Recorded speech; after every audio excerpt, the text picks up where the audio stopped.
Hello ನಮಸ್ತೆ students welcome back to aunty coaching academy. ನಾನು ನಿಖಿಲೇಶು ಆ್ಯಂಟಿ coaching ಅಕಾಡೆಮಿಯಿಂದ. Students ಈ ಒಂದು ವಿಡಿಯೋದಲ್ಲಿ ನಿಮಗೆ ಕಾಮಿಡ್ಕಿದು ಚಾಯ್ಸ್ ಬಗ್ಗೆ ನಾನು ಮಾತಾಡ್ತಾ ಇದ್ದೇನೆ. ಸೊ ಎಲ್ಲರೂ ಕೂಡ ಈಗ ಆಲ್ರೆಡಿ ಮಾಕ್ ಅಲಾಟ್ಮೆಂಟ್ನ ರಿಸಲ್ಟ್ ಬಂದಿದೆ. ಎಕ್ಸ್ಪೆಕ್ಟೆಡ್ಗಿಂತ ಬೆಟರ್ ಕಾಲೇಜು ಸಿಕ್ಕಿದೆ. ಇದು KCETಯಲ್ಲಿ ಆಗುತ್ತೆ ಅಂತೇಳೋ ನಂಬಿಕೆ. ಯಾಕಂದರೆ ಲಾಸ್ಟ್ ಇಯರ್ ಕೂಡ ಹಾಗೆ ಆಗಿತ್ತು, ಎವ್ರಿ ಇಯರ್ ಹೀಗೆ ಆಗುತ್ತೆ. ಯಾವಾಗ ಕಾಮಿಡಿಕಲ್ಲಿ ಇನ್ಕ್ರೀಸ್ ಆಗುತ್ತೆ KCETಯಲ್ಲೂ ಕೂಡ ಇನ್ಕ್ರೀಸ್ ಆಗಲೇಬೇಕು. ಬಿಕಾಸ್ ಎಷ್ಟು ನಂಬರ್ ಆಫ್ ಸೀಟ್ಸ್ಗಳು ಇನ್ಕ್ರೀಸ್ ಆಗುತ್ತೆ ಅದನ್ನು ಪರ್ಸೆಂಟೇಜ್ ಇದರಲ್ಲಿ ಇಂತಿಷ್ಟು KCETಗೆ ಇಂತಿಷ್ಟು ಸೀಟ್ಸ್ಗಳನ್ನು, ಕಾಮಿಡಿಕೆಗೆ ಇಂತಿಷ್ಟು ಸೀಟ್ಸ್ಗಳನ್ನು ಮ್ಯಾನೇಜ್ಮೆಂಟಿಗೆ ಮಾಡ್ತಾರೆ. ಸೊ ಆ ಲೆಕ್ಕದಲ್ಲಿ ಕಾಮಿಡಿಕೆಯಲ್ಲಿ ಇಷ್ಟು ವೇರಿಯೇಷನ್ ಆಗಿದೆ ಅಂದರೆ KCETಯಲ್ಲೂ ಕೂಡ ವೇರಿಯೇಷನ್ ಆಗುತ್ತೆ. ಆ್ಯಂಡ್ ಒನ್ ಮೋರ್ ಥಿಂಗ್ ಏನು ಅಂತ ಕೇಳಿದರೆ, ಎಲ್ಲ ಯೂಟ್ಯೂಬರ್ಸು ಸುಮ್ಮನೆ ಏನು ಮಾಕ್ ಅಲಾಟ್ಮೆಂಟ್ ರಿಸಲ್ಟ್ ಇವತ್ತು ಏನೇನೋ ಇದನ್ನು ಮಾಡ್ತಾ ಇದ್ದಾರೆ. ಅದು ಬರುತ್ತೆ ಸ್ಟೂಡೆಂಟ್ಸ್, ಮಾಕ್ ಅಲಾಟ್ಮೆಂಟ್ ರಿಸಲ್ಟ್ ಬರೋ ಟೈಮಿಗೆ ಬರುತ್ತೆ. ಯಾಕಂದರೆ ಲಾಸ್ಟ್ ಇಯರ್ನ ಇದನ್ನು ನೋಡಿದರೆ ಅವರು 22ಗೆ ಎಂಡ್ ಮಾಡಿದ್ದಾರೆ. ಸೊ ಪ್ರಸನ್ನ ಕುಮಾರ್ ಸರ್ ಹೇಳಿದ್ದಾರೆ ಒಂದು 40 to 50 hours ಬೇಕಂತ ಹೇಳಿದ್ದಾರೆ. ಬಟ್ ನಾವು ಟೈಮ್ ಟೇಬಲನ್ನು ಫಾಲೋ ಮಾಡಿದರೆ ಇದರ ನಾಳೆ ಬರ್ಬೋದು ಅಂದ್ಕೊಳ್ತೇನೆ. ನಾಳೆ ತಪ್ಪಿದರೆ ನಾಡಿದ್ರೊಳಗಡೆ ಬರುತ್ತೆ, ನಾಳೆ ಸಂಜೆ ಒಳಗಡೆ ಬರುತ್ತೆ. ಸುಮ್ಮನೆ ನೀವು ಯಾವ್ದು ಯೂಟ್ಯೂಬ್ ನೋಡಿಕೊಂಡು ಸುಮ್ಮನೆ ಅದ್ರ ಬಗ್ಗೆ ಟೆನ್ಷನ್ ತಗೊಳ್ಳಿಕ್ಕೆ ಹೋಗಬೇಡಿ. KCET ಅವ್ರಿಗೆ ಹೇಳ್ತಾ ಇರೋದು ರಿಸಲ್ಟ್ ಬರುತ್ತೆ, ಆಯಿತಾ. ರಿಸಲ್ಟ್ ಬಂದ ತಕ್ಷಣ ನಾನು ಅದನ್ನು ಅಪ್ಡೇಟ್ ಮಾಡ್ತೇನೆ. ಓಕೆ, ಅದ್ರ ಬಗ್ಗೆ ವರಿ ಮಾಡ್ಕೋಬೇಡಿ. ಮಾಕ್ ಅಲಾಟ್ಮೆಂಟ್ ರಿಸಲ್ಟ್ ಬಂದ ನಂತರ KCET ಅವರು ನೀವು ಮತ್ತೆ ಎಡಿಟಿಂಗನ್ನು ಮಾಡ್ಬೋದು, ಆ್ಯಡ್ ಮಾಡ್ಬೋದು, ರಿಮೂವ್ ಮಾಡ್ಬೋದು, ರೀಆರ್ಡರ್ ಮಾಡ್ಬೋದು ಮಾಕ್ ಅಲಾಟ್ಮೆಂಟ್ ಬಂದ ನಂತರ, ಸರಿನಾ. ಸೊ ಅದು ಬಂದ ತಕ್ಷಣ ನಾನು ಅಪ್ಡೇಟ್ ಮಾಡ್ತೇನೆ. ಸುಮ್ಮನೆ ಯಾವ್ದು ವೀಡಿಯೋವನ್ನು ನೋಡಿಕೊಂಡು ಇದು ಮಾಡ್ತಾ ಇರಬೇಡಿ, ಅಂದರೆ ಟೆನ್ಷನ್ ತಗೊಳ್ಳಿಕ್ಕೆ ಹೋಗಬೇಡಿ, ಆಯಿತಾ. ಈಗ ಮತ್ತೊಂದು ಏನಂತ ಕೇಳಿದ್ರೆ, ಕಟ್ ಆಫ್ ರ್ಯಾಂಕ್ ಇನ್ಕ್ರೀಸ್ ಆಗುತ್ತೆ. ನನ್ನ ಅನಿಸಿಕೆ ಪ್ರಕಾರ 100% ಇನ್ಕ್ರೀಸ್ ಆಗಲೇಬೇಕು, ಹಾಗೆ ಆಗುತ್ತೆ. Okay, so no need to worry about that. ಈಗ ಸದ್ಯಕ್ಕೆ ಕಾಮಿಡಿಕೆದವರಿಗೆ ಆಲ್ರೆಡಿ ಫಸ್ಟ್ ರೌಂಡ್ ಈಗ ಎಡಿಟಿಂಗ್ ಆಪ್ಷನ್ ಇವತ್ತು ಕ್ಲೋಸ್ ಆಗಿದೆ. ಇನ್ನೊಂದು 2 days ರಿಸಲ್ಟ್ ಬರುತ್ತೆ. ರಿಸಲ್ಟ್ ಬಂದ ತಕ್ಷಣ ನೀವು ಏನು ಮಾಡಬೇಕು ಸ್ಟೂಡೆಂಟ್ಸ್, ಕರೆಕ್ಟ್ ಕೇಳ್ಕೊಳ್ಳಿ ಸ್ಟೂಡೆಂಟ್ಸ್. ನಿಮ್ಗೆ ಇಲ್ಲಿ ಬೇಕಾಗಿರೋದು ಒಂದು ಚಾಯ್ಸ್. ಇಲ್ಲಿ ನಾನು ಚಾಯ್ಸ್ಗಳ ಬಗ್ಗೆ ಹೇಳ್ತಾ ಇದ್ದೇನೆ. ನೀವು ಯಾವ ಚಾಯ್ಸನ್ನು ಮಾಡಬೇಕು, ಆ ಚಾಯ್ಸ್ನ ಇಂಪ್ಲಿಕೇಶನ್ಸ್ ಏನು ಅದರ ಬಗ್ಗೆ ಮಾತಾಡ್ತೇನೆ. ಮುಂದೆ ನೆಕ್ಸ್ಟ್ ವೀಡಿಯೋದಲ್ಲಿ ನೀವು ಹೇಗೆ ಫೀಸ್ ಪೇ ಮಾಡಬೇಕು ಅನ್ನೋದನ್ನು ಕೂಡ ಹೇಳ್ತೇನೆ. ಇದು ನಂದಲ್ಲ, ಅವರು ಕಾಮಿಡಿಕೆಯವರು ರಿಲೀಸ್ ಮಾಡಿದಂಥ ಕ್ವಿಕ್ ಗೈಡ್, ಅದರಿಂದ ನಾನು ನಿಮ್ಗೆ ಹೇಳ್ತಾ ಇರೋದು. ಓಕೆ, ಸೊ ಈಗ ರೌಂಡ್ 1ನಲ್ಲಿ ನಿಮ್ಗೆ ಏನಾಗುತ್ತೆ, ಕಲ್ಯಾಣ ಕರ್ನಾಟಕ ರೀಜನ್ ಸ್ಟೂಡೆಂಟ್ಸ್ಗಳಿಗೆ ಮತ್ತು ಜನರಲ್ ಮೆರಿಟ್ ಸ್ಟೂಡೆಂಟ್ಸ್ಗಳಿಗೆ ಇಂತಿಷ್ಟು ಪರ್ಸೆಂಟೇಜ್ ಅಷ್ಟು ಜನರಲ್ ಮೆರಿಟ್ ಅವರಿಗೆ ಇರುತ್ತೆ, ಇಂತಿಷ್ಟು ಪರ್ಸೆಂಟೇಜ್ ಕಲ್ಯಾಣ ಕರ್ನಾಟಕ ರೀಜನ್ ಸ್ಟೂಡೆಂಟ್ಸ್ಗಳಿಗೆ ರಿಸರ್ವೇಷನ್ ಇರುತ್ತೆ, ಸೀಟ್ ಅದ್ರ ಥ್ರೂ ಸೀಟ್ ಆಗುತ್ತೆ. ಅದಾದ ನಂತರ ನೀವು ಏನು ಮಾಡಬೇಕು ಅಂತ ಕೇಳಿದರೆ, ನಿಮಗೆ 4 ಚಾಯ್ಸಸ್ಗಳಿರುತ್ತೆ ಸ್ಟೂಡೆಂಟ್ಸು. ರೌಂಡ್ 1 ರಿಸಲ್ಟ್ ಬಂದ ನಂತರ ನಿಮಗೆ ಡಿಸಿಷನ್ ಮಾಡಲಿಕ್ಕೆ 4 ಚಾಯ್ಸ್ಗಳಿರುತ್ತೆ. ಅದಕ್ಕೂ ಟೈಮ್ ಇರುತ್ತೆ. ಸೊ ಅದನ್ನು ಆಲ್ರೆಡಿ ಅವ್ರು ರಿಲೀಸ್ ಮಾಡಿದ್ದಾರೆ. ಡಿಸಿಷನ್ ಮಾಡ್ಕೊಳ್ಳಿಕ್ಕೂ ಕೂಡ 2 to 3 days ಟೈಮ್ ಕೊಡ್ತಾರೆ. ನೀವೇನು ಹರಿಬರಿಯಲ್ಲಿ ಇದು ಮಾಡಲಿಕ್ಕೆ ಹೋಗಬೇಡಿ.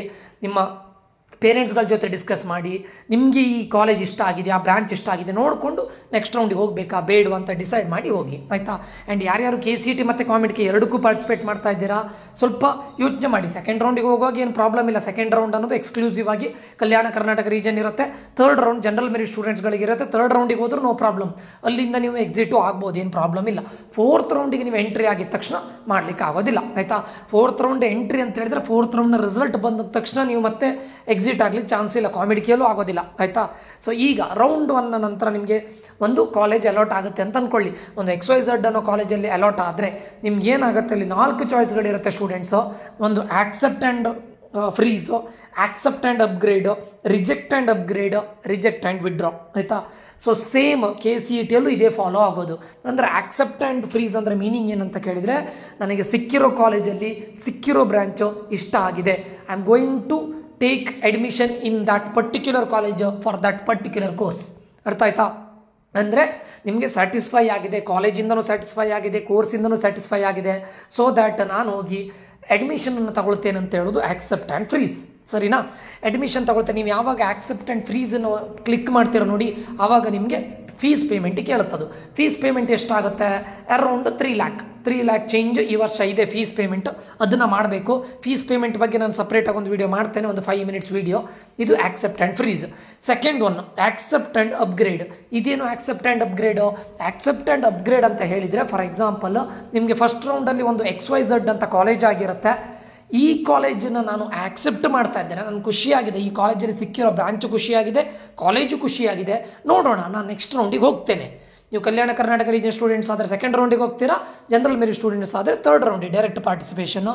ಜನರಲ್ ಮೆರಿಟ್ ಸ್ಟೂಡೆಂಟ್ಸ್ಗಳು ಸೆಕೆಂಡ್ ರೌಂಡಲ್ಲಿ ಪಾರ್ಟಿಸಿಪೇಟ್ ಮಾಡಲಿಕ್ಕೆ ಆಗೋದಿಲ್ಲ, ಇವಾಗಲೇ ಹೇಳ್ತಾ ಇದ್ದೇನೆ, ಸರಿನಾ. ಈಗ ನಿಮಗೆ ಸಿಕ್ಕಿರೋ ಕಾಲೇಜ್ XYZ ಅನ್ನೋ ಕಾಲೇಜ್ ಇಷ್ಟ ಆಗಿದೆ, ಅಲ್ಲಿದ್ದು ಬ್ರ್ಯಾಂಚು ಇಷ್ಟ ಆಗಿದೆ, ಬಟ್ ನೋಡೋಣ ನೆಕ್ಸ್ಟ್ ರೌಂಡ್ ನಾನು ಪಾರ್ಟಿಸಿಪೇಟ್ ಮಾಡ್ತೇನೆ. ಮೇಲ್ಗಡೆ ನಿಮ್ಮ ಸಿಕ್ಕಿರೋ ಕಾಲೇಜ್ನ higher order, very important students, higher order ಇಲ್ಲಿ ನೋಡಿ, ನಾನು ಅದನ್ನು ನಿಮಗೆ ತೋರಿಸ್ತೇನೆ ನೋಡಿ. ಒಂದು ಸೆಕೆಂಡು.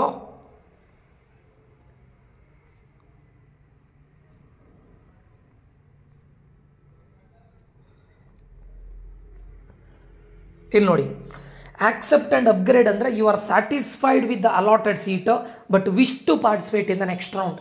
ನೆಕ್ಸ್ಟ್ ರೌಂಡಲ್ಲಿ ಪಾರ್ಟಿಸಿಪೇಟ್ ಮಾಡ್ತೀರಾ. ಇಲ್ಲಿ ನೋಡಿ, ಈ higher options are allotted in subsequent round. ಇದರ ಸೆಕೆಂಡ್ ರೌಂಡ್ ಇರ್ಬೋದು ಅಥವಾ ಥರ್ಡ್ ರೌಂಡಲ್ಲಿ ಇರ್ಬೋದು. ನಿಮಗೆ ಹೈಯರ್ ಆರ್ಡರ್ ಆಪ್ಷನ್ನೇ ಇರುತ್ತೆ, ಬಿಟ್ಟರೆ ಕೆಳಗಡೆದು ಡಿಲೀಟ್ ಆಗುತ್ತೆ. ಅಂದರೆ ನಿಮ್ಮ XYZ ಕಾಲೇಜಲ್ಲಿ ಯಾವುದೋ ಒಂದು ಬ್ರ್ಯಾಂಚ್ ಆಗಿದೆಯಲ್ಲ, ಅದ್ರ ಕೆಳಗಡೆ ಇರೋದೆಲ್ಲ ಡಿಲೀಟ್ ಆಗುತ್ತೆ, ಅದ್ರ ಮೇಲ್ಗಡೆದು ನೆಕ್ಸ್ಟ್ ರೌಂಡ್ಗೆ ಕ್ಯಾರಿ ಫಾರ್ವರ್ಡ್ ಆಗುತ್ತೆ. ಆವಾಗ ಇಲ್ಲಿ ಸಬ್ಸಿಕ್ವೆಂಟ್ ರೌಂಡಲ್ಲಿ ನಿಮಗೆ ಬೇರೆ ಕಾಲೇಜಲ್ಲಿ ಬೇರೆ ಸೀಟ್ ಅಲಾಟ್ ಆಗದೆ ಇದ್ದರೆ, ಅಥವಾ ನಿಮಗೆ ಫಸ್ಟ್ ರೌಂಡಲ್ಲಿ ಏನು ಸಿಕ್ಕಿದೆ ಅದು ಬಿಟ್ಟು ಬೇರೆ ಯಾವುದೂ ಸಿಗದೆ ಇದ್ದರೆ ನಿಮಗೆ ಫಸ್ಟ್ ರೌಂಡಲ್ಲಿ ಇರೋದು ಇರುತ್ತೆ. ಇಲ್ಲಿ ಹೇಳಿದ್ದಾರೆ ನೋಡಿ, if higher options are allotted in subsequent round then the earlier allotted seat get cancelled. ಅಂದರೆ ನಿಮಗೆ XYZ ಅನ್ನೋ ಒಂದು ಕಾಲೇಜಲ್ಲಿ CS ಆಗಿದ್ದರೆ ಸೆಕೆಂಡ್ ರೌಂಡಿಗೆ ಹೋಗಿದ್ದೀರಾ, ನೀವು ಕಲ್ಯಾಣ ಕರ್ನಾಟಕ ರೀಜನ್ ಸ್ಟೂಡೆಂಟ್ಸ್ ಆದರೆ ಸೆಕೆಂಡ್ ರೌಂಡಿಗೆ ಹೋಗ್ತೀರಾ. ಸೆಕೆಂಡ್ ರೌಂಡಲ್ಲಿ ನಿಮಗೆ ಫಾರ್ ಎಕ್ಸಾಂಪಲ್ XZZ ಅನ್ನೋ ಕಾಲೇಜಲ್ಲಿ CS ಆದರೆ ನಿಮಗೆ ಫಸ್ಟ್ ಆಗಿರೋದು ಫಸ್ಟ್ ರೌಂಡಲ್ಲಿ XYZ ಅಲ್ಲಿ CS ಆಗಿದ್ದು ಕ್ಯಾನ್ಸಲ್ ಆಗುತ್ತೆ, ಆಟೋಮ್ಯಾಟಿಕಲಿ ಕ್ಯಾನ್ಸಲ್ ಆಗುತ್ತೆ. ಇನ್ ದ ಸೆನ್ಸ್ ನಿಮಗೆ ಸೆಕೆಂಡ್ ರೌಂಡ್ ಅಥವಾ ಥರ್ಡ್ ರೌಂಡ್, ಜನರಲ್ ಮೆರಿಟ್ ಅವರಿಗೆ ಥರ್ಡ್ ರೌಂಡ್, ಇಲ್ಲಿ ನಿಮಗೆ ಬೇರೆ ಸೀಟ್ ಅಲಾಟ್ ಆದರೆ ಕಂಪಲ್ಸರಿ ಬೇರೆ ಸೀಟ್ ತಗೊಳ್ಳೇಬೇಕು. ನೀವು ನನಗೆ ಫಸ್ಟ್ ರೌಂಡಲ್ಲಿ ಆಗಿರೋದನ್ನೇ ಪುನಃ ಕೊಡಿ ಅಂತ ಹೇಳಿದ್ರೆ ಕೊಡೋದಿಲ್ಲ, ನಿಮ್ಗಲ್ಲಿ ಚಾಯ್ಸ್ ಇರೋದಿಲ್ಲ. ಇದರ ರೌಂಡ್ 1ನಲ್ಲಿ ಆಗಿದ್ದು ಅಥವಾ ಅಪ್ಗ್ರೇಡ್ ಆಗಿರೋದು ಎರಡರಲ್ಲಿ ಒಂದು ನಾನು ತಗೊಳ್ತೇನೆ, ಇಲ್ಲ, ಆ ಚಾಯ್ಸ್ ಇರೋದಿಲ್ಲ. ನೀವು ಅಪ್ಗ್ರೇಡ್ ಆದರೆ ಕಂಪಲ್ಸರಿ ಅಪ್ಗ್ರೇಡ್ ಆಗಿರೋದನ್ನೇ ತಗೊಳ್ಬೇಕು. ಇನ್ ಕೇಸ್ ಅಪ್ಗ್ರೇಡ್ ಆಗದೆ ಇದ್ದರೆ ಫಸ್ಟ್ ರೌಂಡಲ್ಲಿ ಯಾವ್ದು ಆಗಿತ್ತು ನಿಮಗೆ XYZ ಅಲ್ಲಿ CS ಆಗಿತ್ತಲ್ಲ, ಅದು ನಿಮ್ಮ ಹೋಲ್ಡಲ್ಲಿ ಇರುತ್ತೆ. ಅಪ್ಗ್ರೇಡ್ ಆದರೆ ಅಪ್ಗ್ರೇಡ್ ಆಗಿರೋದನ್ನೇ ತಗೊಳ್ಬೇಕು. ಅಪ್ಗ್ರೇಡ್ ಆಗದೆ ಇದ್ದರೆ ಫಸ್ಟ್ ರೌಂಡಲ್ಲಿ ಯಾವ್ದು ಸಿಕ್ಕಿತ್ತು ಅದು ನಿಮ್ಮ ಹೋಲ್ಡಲ್ಲಿ ಇದ್ದೇ ಇರುತ್ತೆ. ಇದು ವೆರಿ ಇಂಪಾರ್ಟೆಂಟ್. ಇದು ಯಾವುದು? Accept and upgrade. Reject and upgrade ಅಂದರೆ ಮೀನಿಂಗ್ ಏನು ಹೇಳಿ? ರಿಜೆಕ್ಟ್ ಆ್ಯಂಡ್ ಅಪ್ಗ್ರೇಡ್ ಅಂತ ಹೇಳಿದ್ರೆ ನಿಮ್ಗೆ ಸಿಕ್ಕಿರೋ ಕಾಲೇಜ್ ಇಷ್ಟ ಆಗಿಲ್ಲ, ಆ ಕಾಲೇಜಲ್ಲಿ ನನಗೆ ಆ ಬ್ರಾಂಚ್ ಬೇಡ, ಅದಕ್ಕೆ ನಾನು ಅದನ್ನು ರಿಜೆಕ್ಟ್ ಮಾಡ್ತಾ ಇದ್ದೇನೆ ಅಂತ ಮೀನಿಂಗು. ಆ್ಯಂಡ್ ನೆಕ್ಸ್ಟ್ ರೌಂಡಲ್ಲಿ ನೀವು ಏನು ಹೇಳ್ತೀರಾ, ನೆಕ್ಸ್ಟ್ ರೌಂಡಿಗೆ ಪಾರ್ಟಿಸಿಪೇಟ್ ಮಾಡ್ತಾ ಇದ್ದೀರಾ ಇನ್ ದ ನೆಕ್ಸ್ಟ್ ರೌಂಡ್. ಯಾಕೆ? ಇನ್ನೂ ಬೆಟರ್ ಕಾಲೇಜ್, ನಂಗೆ ಈಗ ಸಿಕ್ಕಿರೋ ಕಾಲೇಜು ಮತ್ತು ಬ್ರಾಂಚ್ ಇಷ್ಟ ಇಲ್ಲ, ಅದಕ್ಕಿಂತ ಬೆಟರ್ ಕಾಲೇಜ್ ಅದಕ್ಕೆ ನಾನು ರಿಜೆಕ್ಟ್ ಮಾಡ್ತಾ ಇದ್ದೇನೆ, ಸೊ ನೆಕ್ಸ್ಟ್ ರೌಂಡಿಗೆ ಹೋಗ್ತೇನೆ.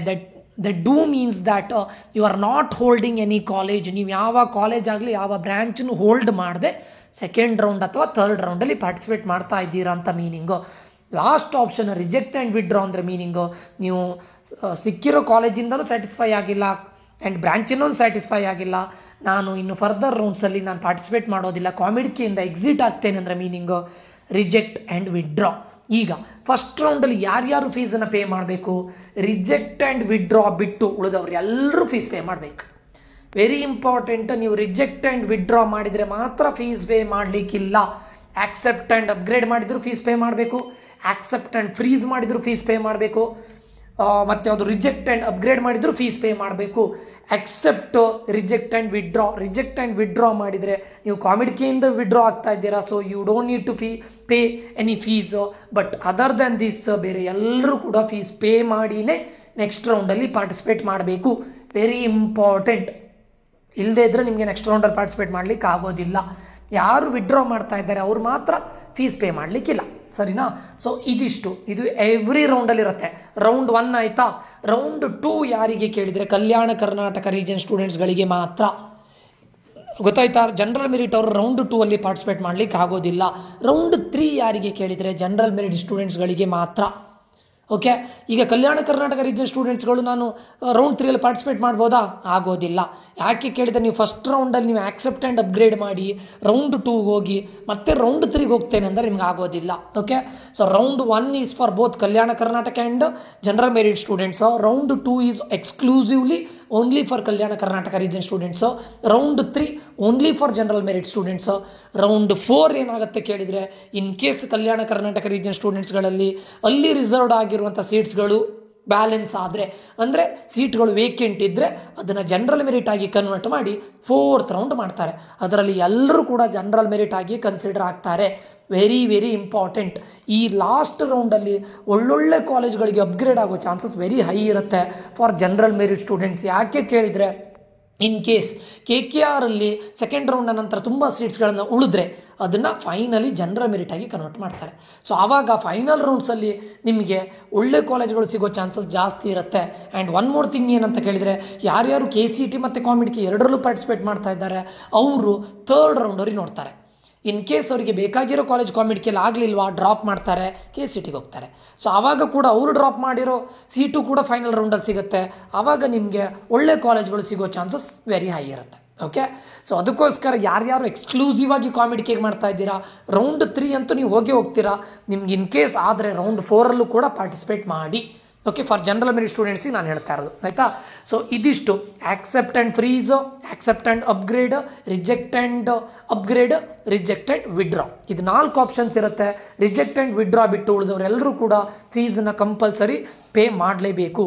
ಇದು ನಿಮ್ಮ ಕಾಮಿಡಿಕೆಯಲ್ಲಿ ನೀವು ಫಸ್ಟ್ ರೌಂಡ್ನ ರಿಸಲ್ಟ್ ಬಂದ ನಂತರ ಇದಿಷ್ಟು 4 ಚಾಯ್ಸಸ್ಗಳಿರುತ್ತೆ, ಆಯಿತಾ.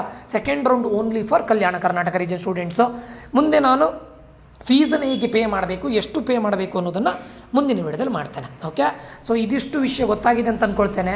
ಅದರ ನಂತರ KCET ಸ್ಟೂಡೆಂಟ್ಸ್ಗಳು ಜಾಸ್ತಿ ಹೊತ್ತು ಇದು ಮಾಡ್ಲಿಕ್ಕೆ ಹೋಗಬೇಡಿ. ಮಾಕ್ ರಿಸಲ್ಟ್ ಬಂದರೆ ನಾಳೆ ಬರ್ಬೋದು ಅಂತ ಅಂದ್ಕೊಳ್ತೇನೆ. ಇವತ್ತು ಬರೋ ಡೌಟು, ನಾಳೆ ಬಂದರೆ ನಾನು ಅಪ್ಡೇಟ್ ಮಾಡ್ತೇನೆ ಗ್ರೂಪಲ್ಲಿ. ಅದ್ರ ಬಗ್ಗೆ ಜಾಸ್ತಿ ಟೆನ್ಷನ್ ತೊಗೊಳ್ಳಿಕ್ಕೆ ಹೋಗಬೇಡಿ, ಯೂಟ್ಯೂಬಲ್ಲೂ ಅಪ್ಡೇಟ್ ಮಾಡ್ತೇನೆ. ಓಕೆ, ಈ ಒಂದು ವಿಡಿಯೋ ಇನ್ಫಾರ್ಮೇಟಿವ್ ಆಗಿದೆ ಅಂತ ಅಂದ್ಕೊಳ್ತೇನೆ. ಇನ್ಫಾರ್ಮೇಟಿವ್ ಆಗಿದ್ದರೆ ಲೈಕ್ ಮಾಡೋದನ್ನು ಮರಿಬೇಡಿ, ಶೇರ್ ಮಾಡಿ, ಸಬ್ಸ್ಕ್ರೈಬ್ ಮಾಡಿ. ಏನೇ ಡೌಟ್ಸ್ಗಳಿದ್ರು ಕಮೆಂಟ್ ಬಾಕ್ಸಲ್ಲಿ ಕಮೆಂಟ್ ಮಾಡಿ ಅಂತ ಇಲ್ಲಿಗೆ ವಿಡಿಯೋ ಎಂಡ್ ಮಾಡ್ತಾ ಇದ್ದೇನೆ. ಮುಂದಿನ ವಿಡಿಯೋದಲ್ಲಿ ಮತ್ತೆ ಸಿಗ್ತೇನೆ. Until that, love you all, bye, take care students.